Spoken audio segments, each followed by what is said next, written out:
Welcome back to That's Mental TV. I'm so excited. I'm excited at every interview, but today I'm extra excited. Do you know why? Because Jessica from the team is here. Welcome, Jessica. Hi, Welcome. Christine. Yes, and I have the opportunity to not only welcome Jessica to be interviewed, but to interview you Yeah, about mental health. And you are part of the team, and you represent the generation of today that we need to nurture, and because you are the generation of tomorrow. No pressure, no pressure at all. But you are here, you are living life, and it's an exciting time for you and your career. yeah. And you're going to be talking a bit about your mental health and sharing some insights and inspiration. So, for anyone who has, just introduce yourself, Jessica. Yeah, as Christine said, I'm Jess. So I am also her colleague on the radio too. So we do that and we do this as well. So yeah, I'm just finding my way through life at the moment, but it's going quite well. It's going very well, aren't you? Yeah. Yeah, and I love your attitude. When we came together, just to give you a bit of context, Jess and I came together last year, was it, or this year? It was at the start of this year. I know it went by really quickly. Yeah, it's flown by. So we got together over breakfast because we like to do that earlier this year, and we started to design the concept of That's Mental TV. And I asked Jess if she would consider being involved, and you didn't even have to think about it. You straight away said yes, and your attitude, I just love it. You are a subtle person. You pull things out the bag, and when you do, my goodness, it's amazing. And you've got a TV production degree. You're a Yeah. broadcaster, and it's just amazing to have you part of the team and to be working alongside you. So, um, talk to us a bit about mental health. What does mental health mean to you, Jess? I think for me, it just means that I'm having your peace of mind. So, because being a young person is something that we don't really talk about because some people may feel embarrassed about it or just bottle up their emotions. So for me, I feel like it's something that you need to talk to people about and also feeling your best most of the days. I know that it's not always going to be perfect, but it would help. Like if there's most days where you're feeling a lot happier than you are maybe upset. That is what I feel like mental health means to me. So just feeling good about yourself and also just being able to talk about how you're feeling. Okay, so two points there. Yeah. What do you do to feel good about yourself? What do I do? Personally, it always helps to just like speak to other people about mental health. So with my friends, I feel like we're very open about what we talk about. So rather than, because like before, it was quite hard to talk to people about what you're thinking about or other things, but it helps to have people who actually genuinely care about you and care about your emotions as well. So I feel like that has helped me a lot. Yeah.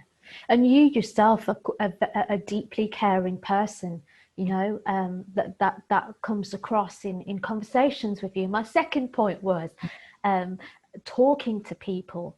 And this is really key, isn't it? Why is it you think that young people have mental health? Why is it hitting them so hard? I think because it's something that people don't really take as seriously, unfortunately. So unless if maybe somebody passes away through suicide, or if somebody gets like sectioned for having mental health, and people they're always like they don't take it that seriously. So I feel like that's why people may struggle to tell other people about how they're feeling Mm. because they might feel like they might get mocked about it, or it will just get brushed under the carpet unless if something actually happens to them. So I feel like that's maybe why young people might find it difficult to talk about it in public, Mm. There's which is quite still difficult. Yeah, there's still a stigma attached to discussing mental health, you Yeah. know. Um, so how do you manage your mental health on a day-to-day basis? How do I? Because I feel like I listen to a lot of music, so I feel like that helps, and also trying to leave the house from time to time helps. So just going out and getting some fresh air, and also, as I said earlier, just speaking to people all the time. I feel like that's what keeps me going because I feel like if I just stayed at home not doing anything, not speaking to anybody, that would be quite difficult. Mm. So I feel like just keeping yourself proactive every day, Yeah. that is what helps. Let's talk about people for a moment. Yeah. Such complicated beings, aren't we? How do you find the right people to talk to? How do you know I can absolutely trust Joe Blogs here with Yeah. my mental health? I think it's just when you have conversations with people at the start, you kind of know the kind of people that you can tell things to and the kind of people that don't really take things as seriously. Because for me, I feel like I have different types of friends. Like some friends that maybe if you want to go out and just have a good time with, those are the kind of people that you have. And then people who you can literally talk to about anything Mm. because they are open with you. So it doesn't matter if you're open with them. So you just trust them bit by bit by just telling them a few things and then just see how they react to things. Yeah. And I feel like that's how I kind of test my kind of people, just by telling them just a few things slowly by slowly. And then if there's like anything big, and then they can definitely help you out in that sense. So you just Uh, need to know who to speak to. yeah, it's wisdom, isn't it? You know, Yeah.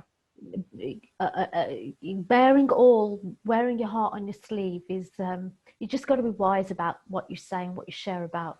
You know, there's a fantastic quote from the Bible that says, "Guard your heart, because from your heart come issues of life." And so that's absolute wisdom. I wish someone had told me that in my early 20s. So talk to us about a time where you know it's been stressful, where your mental health has, you've been struggling a little bit. What happened and what did you do? Oh, can I do, is it, can I just say like one or can I do two? Because I kind of have two. The floor's yours.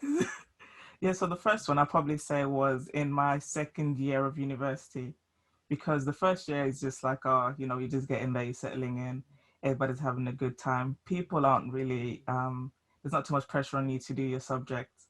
So that was fine. So everybody just passed. And then in the second year, in a way, I kind of thought I could do the same thing. And then the year just flew by. And then there was like 3 weeks left until my final exam. And everybody just thought they just had like a mini panic attack for a bit because we had to produce a 10-minute documentary. And then as short as that may sound, it's just very complicated. So in those 3 weeks, I had to go into university every single day, and sometimes would get kicked out because there were like students that had to come in, and that was a very stressful period. But in the last minute, I got it done, and my computer crashed like 3 times. But I just had to make sure that I didn't panic, and I just kept going. And then yeah, it went well in the end. But I just knew that I had to prepare myself for different moments. So in the third year, I just made sure that I did everything in my 3 days, and it was a lot less stressful than it was in the second year. So you learnt from that, didn't you? You took Yeah. the learns from that, understood what your triggers were in terms of stress, and then made sure that you put things in place and changed the way that you approached things, how you worked, to guard your mental health and your heart. Yeah, because I used to have 2 days off in my third year. So it was just like, you know, I'm in Monday to Wednesday, but then Thursday and Friday in the morning, I'm just going to get up at a good time, go to the library, get everything done. And then it was just fine because everybody was just panicking about their dissertations, but I handed mine in like 4 days earlier. So that was quite helpful. And I had that weekend off and I just had a good time. Mm. Yeah, good for you. Good for you. And what's the second story you want to share with us? Oh, the second story was looking for work. So I graduated last July and then I started looking for jobs in August. Then I got my first interview. It went really well. But then I realized I didn't do that well on the test. And I just felt like really down about that and then started looking for jobs and then getting interviews and then people saying, oh, it's good, but you haven't got much experience. And I feel like there was like a 2 or 3 month period where I just stopped looking for jobs because I was just like, oh, I'm going to apply and then just not get anything. And then my family were just like, oh, you know, you just need to keep going. Even though you might get an email saying that you got rejected, it should be okay. And then my brother was just like, oh, in the turn of the new year, you will definitely get a job. And then I obviously applied. And in the turn of the new year, I got a job. So that was quite good.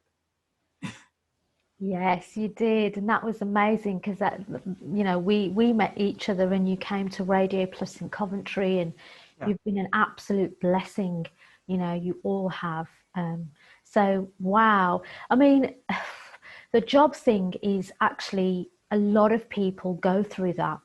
I know myself when I've had a series of rejections work-wise, it does deplete your confidence. Yeah. But again, there's a key here. What you've said is that you had your family around you who encouraged you, who motivated you, and said words of kind of encouragement that made an impact. What would you say to anybody who's watching right now who may be going through the same thing? What would you say to them? Yeah, I have some friends also going through the same thing at the moment because they graduated this year. So, they always type on Twitter that, oh, I got rejected again today and stuff. And my advice is just to keep going, really, because eventually you'll find the right one. You don't really want to just get a job just for the sake of getting it, and then you get there and you don't like it, or the people there don't really like you either. So just better to just keep going and then just go for the right person in the end. And then just go for, especially if you're young, just go for experience at first. Don't just go for like, oh, because they pay a lot of money, because you might get there and then you might not enjoy it, or you might find it difficult at first. So yeah, my advice is just to keep going. Keep going, keep going. And that is the message for that's mental and today's episode. Keep going.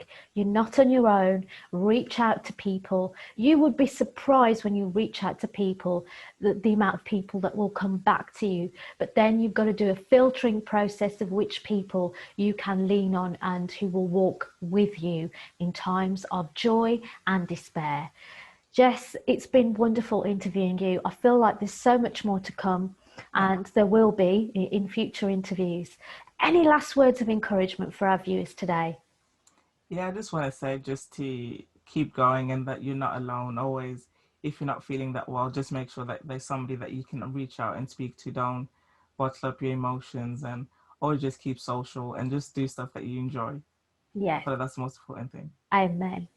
High five. And if you are struggling, then there are charities out there that can help. Um, Samaritans and Mind Matters are fantastic, fantastic counselling and have resources as well that can help you. Thank you for tuning into That's Mental TV. We'll see you next time.